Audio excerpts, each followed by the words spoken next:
नमस्कार, मेरा नाम है अभिनव और आज के पॉडकास्ट में हम बात करेंगे संतोष सिंह, जो सीनियर असिस्टेंट एडिटर हैं इंडियन एक्सप्रेस में। उनकी किताब जिसको लेकर के मैं आया हूँ, the Jannayak Karpoori Thakur, voice of voiceless.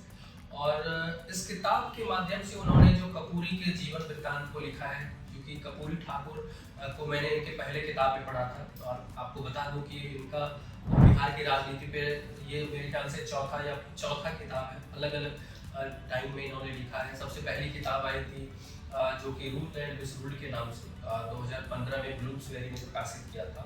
और जेपी टू बीजेपी अभी जस्ट इनका एक किताब आया था 2021 में। तो इस तरह से लगातार ये किताब लिखते रहे बिहार की राजनीति में, और इंडियन एक्सप्रेस के थ्रू या अलग अलग समाज जो न्यूज़पेपर्स है उनके लिए भी लिखते रहे हैं। और पिछले 2 दशकों से लगातार लिख रहे हैं। और आज हम बात करेंगे कपूरी ठाकुर पर। ये किताब जिस पे हम आज बात करने वाले हैं, यह किताब एक राजनीतिक जीवनी नहीं है। यह कपूरी ठाकुर जैसे वो नेता की एक तरह से बोल सकते हैं कि यात्रा का दस्तावेज है, जो कि वंचितों की आवाज बनकर उभरे। और संतोष सिंह ने इस पुस्तक में उनके जीवन, विचारों और सामाजिक न्याय की जो लड़ाई है उसको बड़ी गहराई से उकेरा है। यह किताब बताती है कैसे साधारण इंसान एक जननायक रूप में बन जाता है। तो आज हम स्वागत करेंगे संतोष सिंह जी। Thank you Avinash. अच्छा, इंटरेस्टिंग क्वेश्चन है और बहुत ही बेसिक क्वेश्चन है, ये सबको जानना चाहिए। देखिए, 1978 में नवंबर में जब वो रिजर्वेशन लागू करते हैं, जिसको कि मतलब कोटा विद इन कोटा भी कह सकते हैं, इक्विटी विद इन इक्विटी भी कह सकते हैं। तो उसमें पार्टी के जनता पार्टी के प्रेसिडेंट थे चंद्रशेखर, जो बाद में भारत के प्रधानमंत्री बनते हैं। तो उन्होंने पार्टी की मीटिंग में कहा कि ये आपने जो काम किया है ये कोई जननायक ही कर सकता है, और आज से आप जननायक के रूप में जाने जाते हैं। कोई आधिकारिक रूप से बुला करके कोई ऑनरिफिक नहीं दिया गया, ये पार्टी मीटिंग के रूप में दिया गया। तो जननायक का टैग उनके साथ लग गया तब से, खासकर के बाद मृत्यु होने के बाद उनको कर्पूरी ठाकुर, जननायक कर्पूरी ठाकुर बोलते हैं। किसी को आपने खाली कर्पूरी ठाकुर बोलते हुए नहीं सुना। अब तो आप आगे भारत रत्न जननायक कर्पूरी ठाकुर लगा सकते हैं, 24 को भारत रत्न मिलता है। तो जननायक बनने की और जननायक कहे जाने की संक्षिप्त कहानी यही है कि चंद्रशेखर ने उनको ये नाम दिया। और इससे ज़्यादा समीचीन एप्ट नाम किताब का नहीं हो सकता था। उसका सब टाइटल है वॉइस ऑफ वॉइसलेस। इसका हिंदी संस्करण भी आ गया है, पाठकों को बताना जरूरी है। इसका नाम दिया है मैंने हिंदी में बेजुबानों की आवाज़। भारत रत्न जननायक कर्पूरी ठाकुर, बेजुबानों की आवाज़। तो ये इसका शीर्षक है, क्योंकि जितनी भी किताबें बाद में आई, इसके पहले 1-2 आई थी, तो जननायक अमूमन इसके नाम में है। एक और प्रश्न है जो कि मेरे मन में है, पाठकों के और जो सुनने वाले हैं उनके मन में भी रहता है कि जो बहुत सारी किताबें आपने लिखी है बिहार के कंटेम्प्रेरी पॉलिटिक्स पे, लगातार आप लिखते रहते हैं। एक जो मन में प्रश्न आता है वो कि कपूरी ठाकुर पे लिखने की क्यों जरूरत है, और आज के जो नया जनरेशन है उनको कपूरी ठाकुर से क्या सीखने की जरूरत है?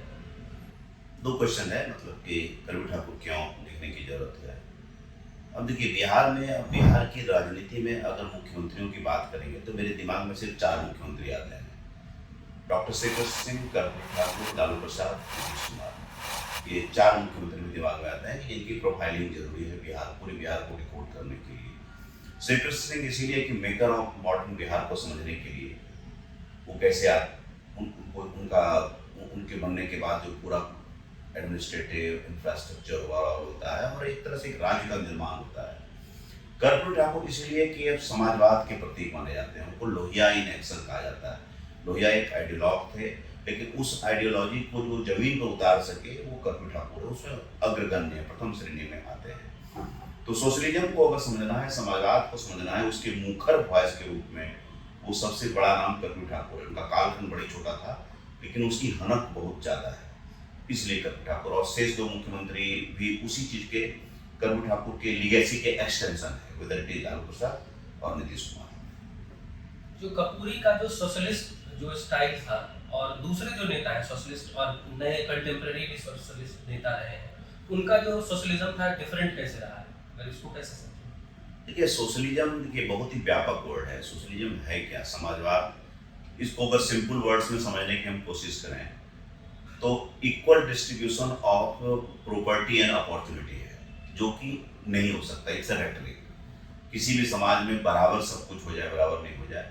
तो मैं इसको अपने तरह से डिफाइन करता हूँ, ये एक ऑनेस्ट अटेम्प्ट है towards equality, towards egalitarian society को हम कैसे इसको, it is democratisation of opportunity, it's an attempt towards democratisation of opportunity, वो कर सके उसका प्रयास है। तो पुराना सोशलिज्म, अब सोशलिज्म की शुरुआत किसी इंडस्ट्रियलाइजेशन की बात शुरू होती है, फिर कार्ल मार्क्स का कम्युनिज्म आता है, वहाँ से ट्रेवल करके इंडिया में आता है, और ख़ास करके जो 1789 का फ्रेंच रिवॉल्यूशन होता है उसमें उसके इनपुट होते हैं। फिर तो अपने यहाँ रशियन रिवॉल्यूशन से ट्रेवल करते हुए अपने यहाँ वो ये प्रवेश करता है।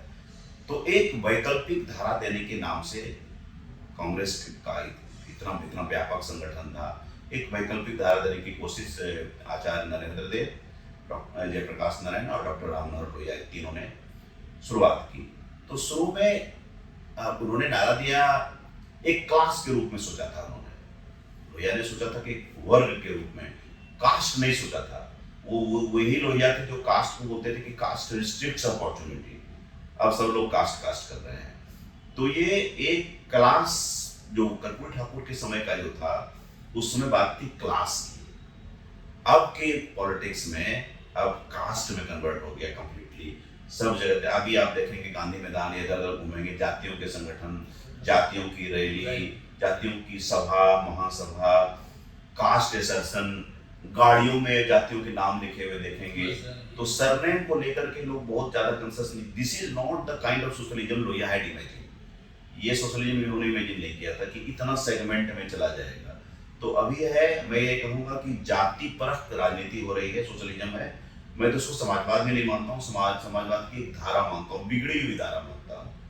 पहले एक मूल रूप से जो एक ओरिजिनल फॉर्म में समाजवाद था, जबकि जयप्रकाश नारायण ने लिखा था कि वाई सोशलिज्म, उन्हें किताब लिखी थी कि उन्होंने उस समय के संदर्भ के हिसाब से जवाब देने की कोशिश की थी, किताब लिखी थी वाई सोशलिज्म। अब लोग मतलब इंक्लूसिव था। हाँ, एक इंक्लूसिव था और एक वर्ग की बात करते थे। जैसे कि हम, किसान की जाति नहीं होती है, किसान की अगर जाति होती है कितना बड़ा वर्ग होता है आज के हिसाब से, वो एक वर्ग था। तो वर्ग चेतना मतलब अपने भी भर पाई किसान को भी जाति में बांट दिया। तो हमारा वो जो क्लास कंसियसनेस है वो खत्म हो गया, कास्ट कंसियसनेस जो है वो ज्यादा बढ़ गया। तो ये ट्रैवल करता है वहां से यहाँ से वहाँ ट्रैवल करता है, जो कि मैं नहीं मानता हूँ कि आईटी वाईटी के, हम आईटी की बात कर रहे हैं, एआई के जमाने में हैं, अब कहाँ जाएंगे, 5G 6G के जमाने में जा रहे हैं। अब एक तरफ हम कास्ट को पूरी तरह से पकड़े हुए हैं। कपूरी का जो एक राजनीति रहा है उसमें हिंदी और एंटी इंग्लिश को लेकर के, क्योंकि आप जब बिहार के पॉलिटिक्स को समझते हैं, तो एक ये भी रहा है कि उनका जो पूरा राजनीति रहा है एंटी इंग्लिश को लेकर के रहा है, और उनका जो पूरा मतलब समझ लें राजनीति को पूरा जो एक अगर समअप किया जाए तो एक बहुत महत्वपूर्ण पार्ट रहा है। इसको कैसे देखते हैं? सबसे पहले वो एंटी इंग्लिश नहीं थे, नंबर 1। लोहिया कहा करते थे कि मैं एंटी इंग्लिश नहीं हूँ, मैं प्रो हिंदी हूँ, प्रो इंडियन लैंग्वेज हूँ, इंडिया की जो डायलेक्ट है उसके प्रो हूँ। अपनी भाषा के कॉस्ट पर दूसरी भाषा को आरोपित करना, पूरा मैकॉलेज सिस्टम ने क्या किया, अपनी भाषा से हमको नफरत करना सिखा दिया। हम बच्चे को अभी भी गाँव में बोलते हैं कि हम कन्वेंट में पढ़ा रहे हैं, बड़ा प्राइड फील करते हैं। ये उस सिस्टम का बैन है। तो जब कर्पूरी जी के टाइम में आप देखते हैं कि हम अपने पिताजी से बात करते हैं, आप भी अपने पिताजी से बात करते होंगे, तो लोग बताते होंगे कि लोग जो एमए पास करते थे उनको लोग देखने के लिए आते थे कि एमए पास किया हुआ है तो कैसा होगा आदमी। तो एमए पास करना दूर था, और एमए छोड़िए मैट्रिक पास करना, बर्थवार लोगों के जो आने शुरू हो जाते थे वो मैट्रिक पास करने के बाद आने कि लड़का मैट्रिक पास है मतलब ठीक ठाक है, राइट कोर्स पर है, गाड़ी साइकिल रेडियो मिलती थी, उनका फिक्स था शादी होगी। ये 3 चीज तो दहेज में मिलना फिक्स है, गाड़ी साइकिल और रेडियो। और सर्टन कंपनी का ब्रांड हम नहीं कह सकते हैं, एक सर्टन कंपनी का काफी उसमें नाम चला हुआ था, खास करके रेडियो में, इसका मिल जाए तो बहुत बढ़िया है। और घड़ी में भी बहुत पुरानी एक कंपनी है, उसका आता था कि इसकी घड़ी मिल जाए तो बहुत बहुत बढ़िया। तो ये था, लेकिन उनके पीछे का लॉजिक ये था कि अंग्रेजी को 10वीं की परीक्षा में नेसेसरी क्यों जरूरी, क्यों हमारा, अगर हम अंग्रेजी में सफल नहीं हो पाते हैं तो हम एक बरस मेरा पूरे बच्चे का क्यों बर्बाद हो जाए? अंग्रेजी पढ़ना इतना जरूरी क्यों है? बाद में पढ़नी जाएगी। ये आप लॉजिक दे सकते हैं कि अंग्रेजी को भी साथ साथ ठीक करने की व्यवस्था हो सकती थी, उसका समय मिला। उन्होंने कहा कि बैरियर, एंट्री बैरियर तो खत्म करें, और वो एंट्री बैरियर खत्म करने का नतीजा ये हुआ कि जो ओबीसी, ईबीसी, शेड्यूल कास्ट की जो पढ़ने वाली जो पॉप थी, वो मुख्य धारा में धीरे धीरे आने लगे, वो संख्या बढ़ती चली गई। और वो इम्पोर्टेंट डिसीजन इतना था कि अभी भी उसको चेंज नहीं कर सकते, सरकार चेंज नहीं कर रही है, क्योंकि एक तरह से मैं इसको भी एक समाजवाद का, एक इक्वलिटी लाने का एक प्रयास के रूप में देखता हूँ।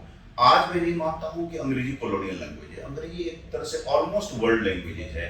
कुछ कंट्री को हम 10-20 कंट्री लाइक चाइना, रसिया, इसको जर्मनी, फ्रांस, ये सब को छोड़ दें तो मोर और लेस सब जगह बोली जाती है, समझी जाती है। हम, मैं भी एज लेखक में चाहता हूँ मेरी किताब अंग्रेजी में है, ऐसा नहीं मेरी मानसिकता, क्योंकि इसकी रीच ज़्यादा हो जाती है। कर्पूरी ठाकुर को विदेश में लोग जाने, 50 कंट्री में जाने से बेहतर, अगर मैं हिंदी में लिख के बैठ जाऊँ और भारत के कुछ राज्यों में तक जानी जाए, तो इससे बेहतर है कि आपने गोल्डन में। तो अभी की अंग्रेजी पर जो विमर्श है वो अलग है।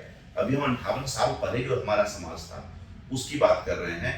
तो कर्पूरी ठाकुर ने वाज प्रो हिंदी, पूरी डिवीजन वगैरह जो चला था, हाँ, उसको सर्टिफिकेट पर PWE लिखा था, पास विदाउट इंग्लिश, जिसको कि अपोजिशन इसको हास्यास्पद बनाने के लिए कर्पूरी डिवीजन बोला करते थे, लोग उस पर हंसते थे। इसका भी वाकया TNB कॉलेज भागलपुर के, आपके भागलपुर के, मैं भी भागलपुर का हूँ, TNB कॉलेज का वाकया है। तो कर्पूरी ठाकुर ने अपनी स्पीच, वो आज फाइनेंस मिनिस्टर भी थे 67 में, भाषण देना था उनको, तो किसी ने कहा दिया अपनी भाषा में, कह रहे हिंदी अंग्रेजी नहीं जाने चाहिए, हटाए करके अपनी भाषा में लिखा, बोला कि since he doesn't know English he has removed it as mandatory subject in class 10। ये सुन लिया उन्होंने, और उसके बाद उन्होंने ऐसी अंग्रेजी बोली, जितनी अच्छी अंग्रेजी बोल सकते थे वो बोले, और उनकी अंग्रेजी ठीक ठाक थी। उनके क्लास 12 में तब 300 में 156 नंबर, 50% से ज़्यादा मार्क्स उनको आए हुए थे। ही स्पोक इंग्लिश, और जब फंक्शन खत्म होता है तो आयोजक कहता है कि की रेसिपी बुझलें कर पूरी इंग्लिश, ये बोलते हैं। तो वो एक हवा क्रिएट किया गया था। और पूरी जो, मैं भी एक अभी पटना यूनिवर्सिटी बोलने गया था, एक प्रोफेसर ने यही प्रश्न पूछ दिया कि ये उनके, अभी आप 2025 में बात कर रहे हैं कि ये 67 में नहीं लिया हुआ निर्णय था, हम 58 साल पहले की बात कर रहे हैं। और उस समय जो लॉजिक था वो एक अलग था। वो एक हमारे समाज में, आप देखिए कितनी डायकोटोमी थी समाज में, कितना अपर कास्ट बैकवर्ड का कितना शार्प डिवीजन था, और आप कुर्सी शेयर नहीं कर सकते थे, खाट पर नहीं बिठाते थे, या तब से लेकर के कितना ट्रांसफॉर्मेशन अभी आया है। तो उस हिसाब से कर्पूरी ठाकुर ने जो भी किया अपने समय के हिसाब से, वो बहुत ही करेक्ट डिसीजन। अब हम बात करेंगे जो इनका पॉलिटिक्स में एक महत्वपूर्ण एक पोर्शन ये भी रहा है, कास्ट से लेकर के कोटा पे, कोटा विद इन कोटा का जो कॉन्सेप्ट लेकर के आया, और जिसको कि बोला जाता है कि उसको मसीहा थे, उन्होंने ही इस पूरा प्रोसेस को चैंपियन किया। तो ये जो पूरा रहा है उस पर आपका क्या मतलब टेक है? ये बहुत इंपॉर्टेंट है। अभी देखिए कास्ट सेंसस का अनाउंसमेंट हुआ, कितना विमर्श हुआ, और किसी जमाने में रिजर्वेशन का कितना विरोध हुआ है। हर कोई चाह रहा है कि मैं नहीं लाया, मैं लाया ये नहीं। आप देखिए इसका रिजर्वेशन जो ट्रैवल किया कैसे करता है। काका कालकल कमीशन की रिपोर्ट को कांग्रेस ने क्या लागू किया, क्या पूरे दिल से मंडल कमीशन की रिपोर्ट को उन्होंने सराहा, क्या मुंगेरी लाल कमीशन की रिपोर्ट को उन्होंने सराहा। ये तो 1971 में भोला पासवान शास्त्री मुख्यमंत्री थे, तब वो इसका सेटअप, कमीशन सेटअप हुआ था, काम तो कर्पूरी ठाकुर करके गए हुए थे, लागू जगन्नाथ मिश्रा में हुआ है। आज वही उनके नेता राहुल गांधी रिजर्वेशन को लेकर के पूरा, तो ये पूरा चक्र पूरा भूल जाता है। तो कर्पूरी ठाकुर ने उसमें क्या किया, मुंगेरी लाल की कमीशन, जब कर्पूरी ठाकुर 70 में दिसंबर में मुख्यमंत्री बनते हैं, 6 महीने के लिए रहते हैं, जून तक, I think first week of June तक ही रहते हैं, तो उन्होंने पूरा ड्राफ्ट तैयार कर दिया था कि मुंगेरी लाल कमीशन, जो कि कांग्रेस के नेता थे, उनके अंदर में कमीशन बनता है और स्टडी करता है कि भैया जो रिजर्वेशन मिल रहा है वो नीचे फिल्टर ही नहीं कर रहा है, तो ऐसा करो एक डिवीजन बनाओ, जो कि एक ओबीसी रहेगा, अदर बैकवर्ड क्लासेस रहेगा, एक एक्सट्रीमली बैकवर्ड क्लासेस रहेगा, जो कि बाद में कुछ स्टेट्स में एमबीसी भी कहलाते हैं, मोस्ट बैकवर्ड क्लासेस भी कहलाते हैं। तीसरे डिवीजन से आज आप देखिए कि ओबीसी में हमारे 30 जातियां हैं, इसमें 112 है। तो वो जो उस समय सोचा हुआ था, उस हिसाब से उन्होंने उसके प्रणेता बने, और एक ही साथ वो वर्टिकल रिजर्वेशन के भी और हॉरिजॉन्टल। और मैं इसलिए बोल रहा हूँ कि आज जो ईडब्ल्यूएस आप देखते हैं 10%, वो भी 3% दिया गया। 12% एबीसी को, 8% ओबीसी को, 3% महिलाओं को, 3% गरीब सवर्णों को। 3 प्रकार के रिजर्वेशन के वो पायनियर बने। और उसी चीज के इर्द गिर्द में ये सारा विमर्श अभी तक पूरा कोटा को लेकर के, रिजर्वेशन को लेकर के पूरा विमर्श फैला हुआ है। तो इसलिए कर्पूरी ठाकुर को पढ़ना समझना इसलिए जरूरी है। मैं तो बहुत कम देखता हूँ कि 2 ही नेता देखता हूँ, एंड ऑफकोर्स महात्मा गांधी तो हैं ही, तो खास करके जिन्होंने एक्टिव पॉलिटिक्स में रहे, और अंबेडकर और कर्पूरी ठाकुर, जो कि अपने मृत्यु के उत्तरोत्तर वर्ष के बाद बड़े होते जा रहे हैं। मतलब चीजें इंप्लीमेंट हो रही है, तो लग रहा है कि इसका जो मतलब सार है वो कहाँ से लिया। हाँ, तो जो कोई जो थ्योरी देके चला जाता है, थ्योरम देके चला जाता है, अर्थ उसको लोगों बाद में समझने में आता है, तो वो ये दोनों आदमी थे। अपने किताब में एक जगह बड़ा इंटरेस्टिंग लिखा है, जो इसका जो पूरा कोटा पॉलिटिक्स का जो एडवांटेज है, बाद के जो नेता है, हाँ। नेता लालू आए, नीतीश आए, उन्होंने एडवांटेज लिया, उसका फ्रूट्स जो था, पेड़ उन्होंने लगाया। तो ये मतलब क्या है, इसको कैसे समझें? नहीं, ऑफ कोर्स मतलब वो फ्रूट लगा तो देखिए ओबीसी असर्शन शुरू हुआ। अब ये बात तो सच है कि भाई अभी टोटल जो अगर मुस्लिम आबादी को भी अगर हम डालें पर उनके अपर कास्ट को ले रहे हैं, 4.5% अपर कास्ट उनके हैं, 10.5% हिंदू के हैं, टोटल अपर कास्ट की आबादी 15% है, तो 85% तो ओबीसी आबादी थी। रूल कौन कर रहा था? पूरे कांग्रेस के कालखंड में 90 तक में सारे अपर कास्ट ने रूल किया। ओबीसी कब बने?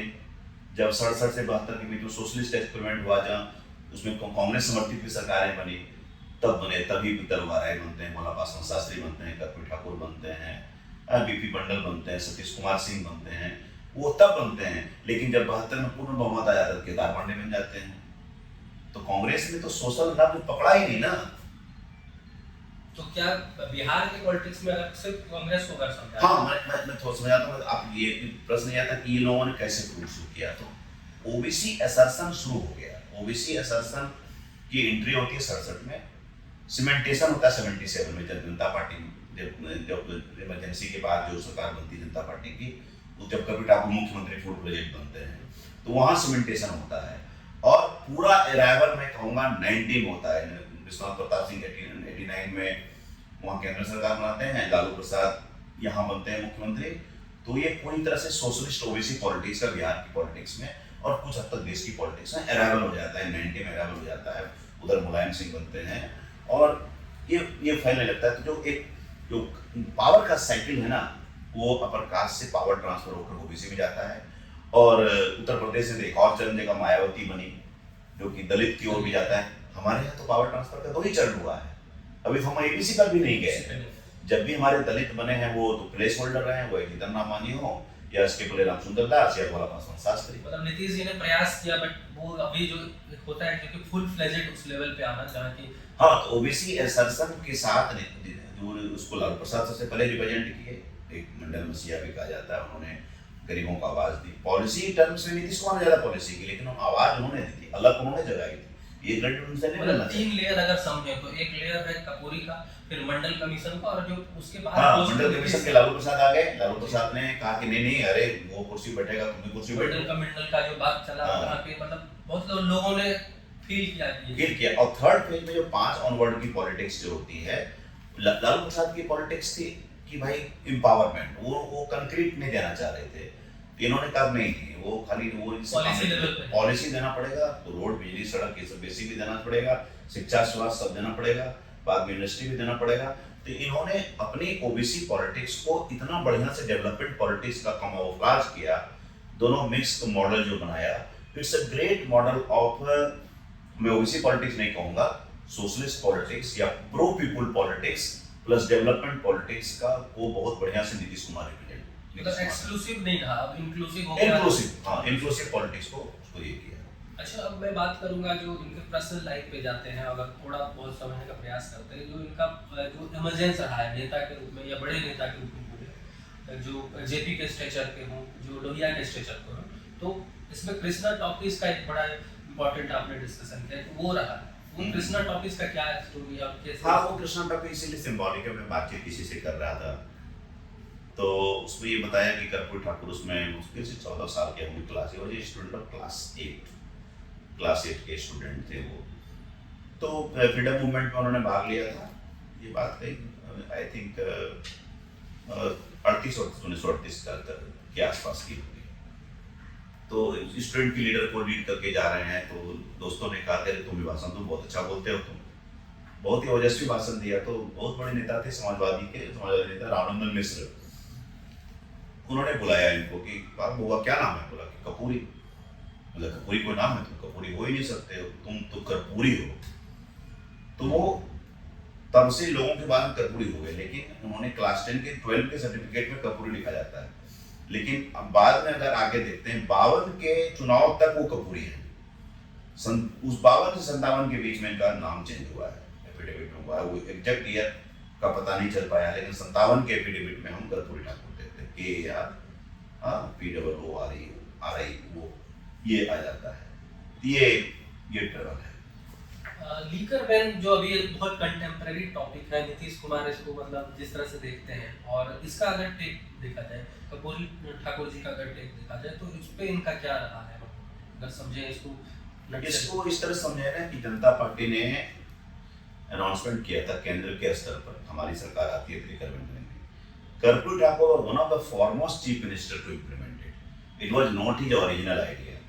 ये उनके मोरारजी देसाई गवर्नमेंट जो बनती है, उसके पहले जो जयप्रकाश नारायण के नेतृत्व में जो जनता पार्टी बनती है, उसके इसमें मैनिफेस्टो में डाला हुआ था। तो क्या इस तरह से ऐसे भी समझे इसको? दूसरा अगर पर्सपेक्टिव तो नीतीश का जो आया है, कहीं ना कहीं चूंकि जेपी मूवमेंट के रहे हैं, नीतीश भी बोला जाता है, तो क्या मतलब कहीं ना कहीं वहां से डिराइव किया गया है अगर नीतीश का, और दोनों का जो लीकर बैन का स्टाइल था या इम्प्लीमेंटेशन था, उसको कैसे देखते हैं? नहीं, मैं नहीं मानता हूँ वहाँ से डिराइव किया हुआ है, क्योंकि अगर ऐसा होता तो 5 में लागू हो जाता हमारे यहाँ, 6 में 5 के नवंबर में आए हैं तो 6 में लागू हो जाता। अगर उस सोच से आया होता, अगर गांधीयन थॉट के हिसाब से आया होता। मेरा क्रिटिसिज्म है इस पर, मतलब पूरा इसमें एक समालोचना है, पूरी समालोचना कि जब ये टेक ओवर करते हैं कि इनको एक कैश स्टार्व्ड स्टेट मिलता है, उसको रेवेन्यू जनरेशन को इनको लगा कि उस आबकारी पॉलिसी को हम चेंज करने में से ज़्यादा मिल सकता है, तो इन्होंने लिबरलाइज किया लीकर को। जब हमारा पंचायत के लेवल पर दुकानें शराब की घूमने लगी और हमारा रेवेन्यू बढ़ा, 500 करोड़ से रेवेन्यू हमारा बढ़ करके जब प्रोविजन लागू होता है 16 में, तब तक ऑलमोस्ट हम 4,500-5,000 तक पहुंच गए। आज के डेट में तो होता तो 10-15 हज़ार करोड़ होता।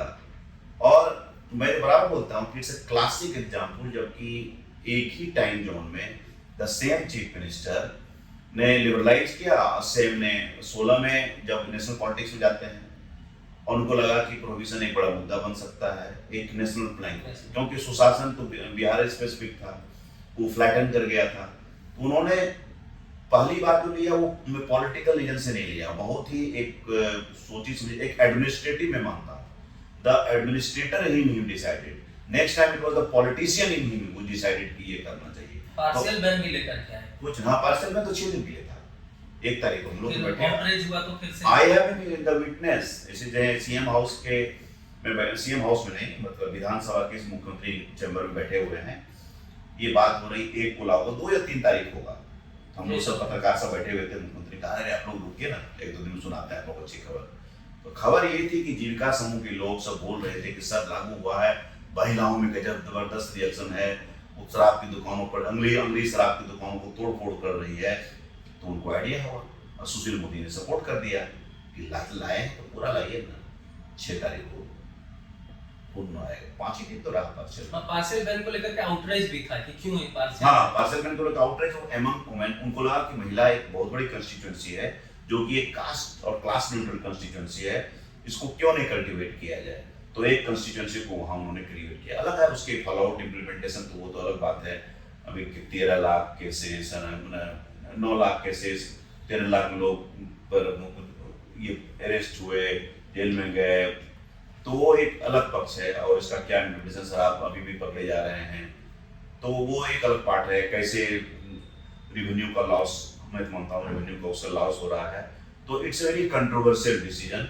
और मैं कोई इथिकल ग्राउंड पर नहीं बोलूँगा इसका, कहीं ये पूरी तरह से नहीं हुआ है, क्योंकि कोई भी पुलिस आपको नहीं कर सकती।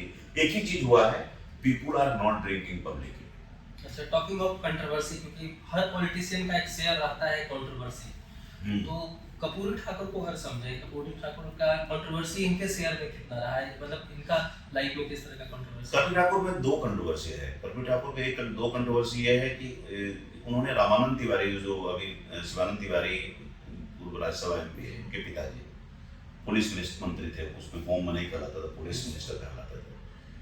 तो वो और कपूरी ठाकुर के नंबर 2-3 के पोजीशन में रहते थे। कंट्रोवर्सी ये इसलिए था कि 1969 में वो संयुक्त सोशलिस्ट पार्टी के नेता थे, और एक समय ऐसा आया कि उनको मुख्यमंत्री बन सकते थे वो। तो उस समय कपूरी ठाकुर ने कहा कि अरे क्या जनसंघियों के साथ मिलकर बनाएंगे, छोड़ दीजिए। तो उनके कहने पर उन्होंने छोड़ दिया, दरोगा प्रसाद राय बन गए। दरोगा राय जब हटते हैं 70 में, फिर मौका मिला, इस बार कपूरी ने कहा इस बार बन जाइए। फिर क्या होता है कि तय हो गया था वो बनेंगे। रात नारायण आते हैं केंद्र से, और कपूरी ठाकुर अलग से बात करते हैं, और ऑल ऑफ ए डिसीजन होता है कि वो नहीं बनेंगे, कपूरी ठाकुर बनेंगे। तो 2 बार 1972 में एक लंबा सा पत्र लिखते हैं कपूरी ठाकुर को कि कैसे वो 2 बार मुख्यमंत्री उनको नहीं बनने दिया। एक तो कंट्रोवर्सी है। सेकेंड, वो नेपाल जब जाते हैं तो एक महिला द्वारा उन पर एक आरोप लगता है यौनाचार का, इमरजेंसी के टाइम में होता है। बाद में ये बात आती है कि उनके पॉलिटिकल एम्बिशन थे, और बाद में केस वो विड्रॉ कर गए। जब when she withdrew the case and apologised for it, तो मैंने उसको ज़्यादा स्पेस, उस चीज़ को, कंट्रोवर्सी को मैंने रिकॉर्ड किया है। कंट्रोवर्सी हुई है इसलिए रिकॉर्ड किया है। तो पॉलिटिक्स में आप जानते हैं कि किसी की इमेज को टार्निश करने के लिए किया जा सकता है। स्पेशली आप जब अपने कंप्लेंट पर स्टैंड नहीं करते हैं और विड्रॉ जब हो गया, तो इस पर कोई हिस्टोरियन रिसर्चर लेकर क्यों लिखेगा? जननायक को लेकर के जो कंट्रोवर्सी वाली पार्ट को रखते हैं, लेकिन पर्सनल लाइफ उनका किस तरह का रहा है? मतलब पर्सनल लाइफ, जैसे उनके बारे में कहा जाता है कि अपने जो खास करके जो क्लोज के थे, जो उनके परिवार के लोग, तो उन्होंने जब तक वो रहे पॉलिटिक्स, एक्टिव पॉलिटिक्स में वो लोग नहीं आए। तो ये क्या उनका टेक रहा, क्या मतलब इसका आप देखते हैं? वो पूरी तरह से, मतलब एक बार मैं उल्टा से शुरू करता हूँ। 1985 के चुनाव के लिए टिकट डिस्ट्रीब्यूशन की बात हो रही थी, तो रामजीवन सिंह जो अभी जीवित हैं, एमपी बाद में बने, उसमें उस पार्टी के ये थे, प्रेसिडेंट थे। तो उन्होंने कहा कि हम लोगों ने एक नया नाम सोचा है इस बार टिकट देने के लिए, रामनाथ ठाकुर। तो कपूरी ठाकुर बोले कौन रामनाथ? बोले अपना रामनाथ। बेफर गए, बोले कि अच्छा कीजिए, ऐसा कीजिए, रामनाथ को टिकट दीजिए, मैं चुनाव नहीं लड़ूंगा। फिर क्या मजा था? रामनाथ 71 से लगे हुए थे, इनके साथ पीछे पीछे रहते थे, गुस्सा के पिताजी पर, यार दुनिया को प्रमोट करते हैं, एमपी एमएलए बना रहे हैं, एमएलसी बना रहे हैं, अपने बाल बच्चा को नहीं करते हैं। बहू भी नाराज रहती थी उनके थे, लेकिन ना, उन्होंने कहा कि इंदिरा गांधी का वंशवाद, मेरा वंशवाद नहीं। तो ये प्रैक्टिस किए, और जब मुख्यमंत्री बनते हैं तो कहा जाता है कि उनके एक बहनोई आए थे, वो कुछ कहने लगे, तो उनको 50 रुपया दिए, बोला कि पूरा अपना जो रेजर का सेट ले लीजिएगा, अपना ट्रेडिशनल प्रोफेशन कीजिए। तो लोगों को उस तरह से, अपनी फैमिली को कभी किसी को प्रमोट नहीं किया लाइफ में। रामनाथ ठाकुर उनकी मृत्यु के बाद एमएलसी बने, जब तक वो जीवित रहे वो राजनीति में नहीं आने दिया। और मैंने जो पूछा उनको, रामनाथ ठाकुर को जब मैंने पूछा कि आपके 2 रिग्रेट्स क्या है, अब मन से बोला बेमन से बोला अलग बात होगा। एक तो कि पिता की इच्छा की राजनीति में आया, दूसरा जो उनका जो मेरा पैतृक घर था घास फूस वाला, उसको मैंने तोड़वा दिया। उसका 1% कम से कम रखना चाहिए था, जैसे कि फणीश्वरनाथ रेणु के बेटों में उनकी स्टडी को वैसा ही रखा जैसा है, आगे वाला भी रखा है, और उनकी जो मेन स्टडी थी उसको वैसा ही रखा है। तो फैमिली को of course not, he was a doting grandfather, जो पोतियां सब आती थी, विधानसभा का रसगुल्ला खिलाते थे, सीख अच्छी सीख देते थे, लेकिन फैमिली को कभी भी प्रमोट नहीं करते थे। हाँ, उनका घर से लेकर के ऑफिस तक लोगों से भरा रहता था। पीपुल जो उनको कहते थे, जिससे उनको स्ट्रेंथ मिलता था। रिलेंटलेस किताब है इनकी, यशवंत सिन्हा की, जो के ये थे प्रिंसिपल सेक्रेटरी थे। वो बोलते थे कि मुझको तो कभी कभी इनको यहाँ ले जाना पड़ता, वाल्मीकि टाइगर रिजर्व ले जाना पड़ता था फाइल साइन करवाने के लिए।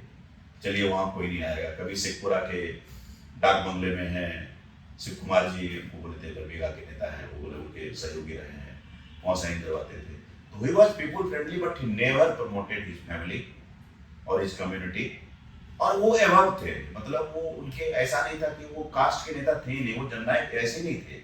उनकी रीच बहुत, इसीलिए किसान आंदोलन, स्वतंत्रता प्राप्ति का आंदोलन, और उससे जो नेता निकल के आता है तो वो कास्ट रिलीजन से बहुत बड़ा होता है। हालांकि अपने कास्ट को भी बहुत अच्छे से प्रैक्टिस करते थे, मैंने आपकी किताब में पढ़ा है, उस चीज को लेकर के भी रहता था उनका कि अपने कास्ट को लेकर के भी, मतलब ऐसा नहीं था कि उसको ये देखते थे कि हम छोटे हैं बड़े हैं, इस तरह का उनमें नहीं था। नहीं, कास्ट प्रैक्टिस नहीं करते थे, मैं वो प्रैक्टिस नहीं कहूँगा। कितनी आबादी है उनकी, सजाती नाई की आबादी 1.5%। अभी उससे कोई जीत नहीं सकता है। हाँ, ओबीसी असर्शन में का what you mean to ask, OBC assertion का उन्होंने पूरा प्रयास किया। हाँ, 80 के बाद वो डाइल्यूट होकर हो जाता है, तो जब वो लालू प्रसाद का इन्वेजन शुरू होता है तब कहीं न कहीं उनको ओबीसी लीडर का, कभी अति पिछड़ा उनको कभी किसी ने नहीं कहा, वो ओबीसी का वॉइस के रूप में लोग मानते थे उनको। जब 77 में बनते हैं तो उनका शोडाउन होता है सत्येंद्र नारायण सिन्हा के साथ, प्रकाश राजपूत रेजिमेंट के साथ, और वो उसमें एक बहुत सुंदर वाक्य है जो भी हड्डी रोग विशेषज्ञ डॉक्टर अर्जुन सिंह ने बताया था। उनके पिताजी कपिल देव सिंह थे, तो वो अपने उन्हीं के हवाले से आईएन का प्रत्यक्ष देखा हुआ था। एक नेता थे प्रणब चटर्जी, बिस्कोमान के पास उनका कोई बंगला था चंदुआ के आसपास। तो कर्पूर ठाकुर मतलब तख्ता नीचे में ईंट डाल के जो बनाते हैं ना बैठने वाला बेंच भी नहीं, नीचे ईंट ऊपर तख्ता रख दिया और उस पर बेसूद सो रहे हैं। उधर चुनाव हो रहा है कर्पूरी वर्सेस के बीच में, अच्छे खासे 60 मत से जीतते हैं, तो पूरा खर्राटे लेके सो रहे हैं। तो अर्जुन सिंह को जगाते हैं कि चाचा चाचा जगी जगी, आप जीत गए, कुछ दीजिए। तो पॉकेट से हाथ डालते हैं, थोड़ा मोड़ा 2 रुपया का नोट मिलता है। तो कहते हैं कि जिंदगी में मुझसे अर्जुन सिंह ने बताया था कि इससे बड़ा गिफ्ट मुझे जिंदगी में नहीं मिला, वो 2 रुपये का नोट। उनका जो पॉलिटिक्स रहा है, खास करके मुख्यमंत्री के रूप में जो कार्यकाल रहा है, बड़ा छोटा रहा है, उसको कैसे देखते हैं? छोटा रहा है लेकिन बहुत महत्वपूर्ण रहा है। देखिए, नर्सरी तो बहुत कम जगह में लगती है ना, लेकिन उसके पौधे जब आप उखाड़ के दूसरे लगाते हैं पूरा बाग बन जाता है। तो कर्पूर ठाकुर को इंडियन पॉलिटिक्स की, बिहार पॉलिटिक्स की मैं नर्सरी मानता हूँ, और nursery of good things, nursery of assertive action in politics, nursery of socialism. पूरा उन्होंने उनको 6 महीने, फर्स्ट बार में 6 महीने और दूसरे बार 2 साल से कम का मिला। लेकिन उस बीच में उन्होंने क्या क्या लिया, ऑपरेशन लिया, 6.5 एकड़ असिंचित भूमि पर लगान माफी दिया, घाट नदी पर पार होने वाला घाट टैक्स खत्म किया, ओल्ड एज पेंशन लागू किया। उसकी भी कहानी ये थी कि जब एमएलए बनते थे तो उनकी चवन्नी देती थी उनकी माँ पिताजी दोनों। तो एक बार बने तो माँ के पास पैसे थे तो माँ ने दिए, पिताजी घर से बाहर निकल गए। तो वहीं से उनको आइडिया आया कि भाई बूढ़ों के पास पैसा होना चाहिए, old age pension, school fee waiver जो नीतीश कुमार ने बड़े फॉर्म में किया। पहले उन्होंने क्लास 8 तक किया था, फिर क्लास 10 तक किया, नीतीश कुमार ने मास्टर्स डिग्री तक कर दी। तो सारी चीजें नीतीश कुमार ने उनके बाग से अच्छे पौधे उखाड़े हैं। लालू जी कुछ बबूल भी उखाड़ के ले आए, यही दोनों में अंतर। वो बबूल क्या है? वो बबूल था, मतलब उनकी पॉलिटिक्स में कन्फ्रंटेशन नहीं था। इन्होंने कहा ना कि कास्ट असर्शन को कास्ट क्लास में नहीं, जो कि लोग बोलते हैं कि भाई अगड़ा पिछड़ा का जो शार्पन हो जाता है, वो ओबीसी असर्शन था, वो बबूल नहीं था। कर्पूरी ठाकुर को उन्होंने बबूल बना दिया, उसको इंक्लूसिव पॉलिटिक्स थी, वो एक असर्शन की पॉलिटिक्स थी। असर्शन एक अलग चीज है, if you are proud about yourself, your caste, your identity, वो अलग चीज है। लेकिन तुम उनको कन्फ्रंट करोगे, if you confront with then, वो अलग। एक इंटरेस्टिंग चीज आपने बुक में लिखा है, मैं बीच में बता सकता हूं। हाँ, कोई घटना था जो परिवार के किसी को मारा गया था, उसी से संदर्भ में, इसलिए मैं आपको हाँ, और मतलब वो जो चीज था डीएम से उनका एक डिस्कशन, हाँ, वो बड़ा इंटरेस्टिंग मुझे लगा। उस समय दरभंगा जिला था, ये मुख्यमंत्री थे, 71 की बात है। तो उनके पिताजी अभी भी दाढ़ी करने वाला व्यवसाय करते थे, जानते थे। तो जमींदार, राजपूत जमींदार ने बोला खिलाओ गोकुल को, गोकुल ठाकुर पिताजी का, लेकिन तबीयत खराब थी। बोला कि अपने लठौत को बोल दिया कि नहीं मेरा तबीयत ठीक है। तो लठौत को बुलाया और उनको बस किया, थोड़ा सा हैकल किया होगा, कुछ किया होगा। तो उस समय हाँ, ऑन रिकॉर्ड भी है। हाँ, ऑन रिकॉर्ड है। 1900 उसमें दरभंगा जिला था, उसमें समस्तीपुर नहीं बना था। तो दरभंगा के डीएम ने फोन, तो उसमें तो लैंडलाइन था, तो कर्पूरी ठाकुर पता चलता है। तो कर्पूरी ठाकुर ने कहते हैं कि बोलते हैं सर ये राज्य के इकबाल का सवाल है, मुख्यमंत्री के पिताजी के साथ ऐसे किया है, इनको तो हम केस करेंगे, गिरफ्तार करेंगे। तो उन्होंने डीएम को कहा कि ऐसे कितने बाप को जो बचाते हैं आप, गरीबों के कितने बाप को, मुख्यमंत्री के बाप को तो बचा लिए आप, ऐसे कितने बाप को बचाते हैं आप? ये समाज का चक्र है, इतिहास चक्र है, घूमेगा। मेरे घर का बंदा है, लड़का है, बात करूंगा परिवार से जाकर के, गए और इतना शर्मिंदगी हुई, उसको जो माफ किया, जो विशाल हृदय दिखाया, तो ये इंक्लूसिविटी है, दैट आंसर्स हिज क्वेश्चन। जो हमारे यहाँ वो पॉलिटिक्स लालू जी के समय में असर्ट नहीं किया चीजों, लालू जी असर्ट करने के साथ कन्फ्रंट किया।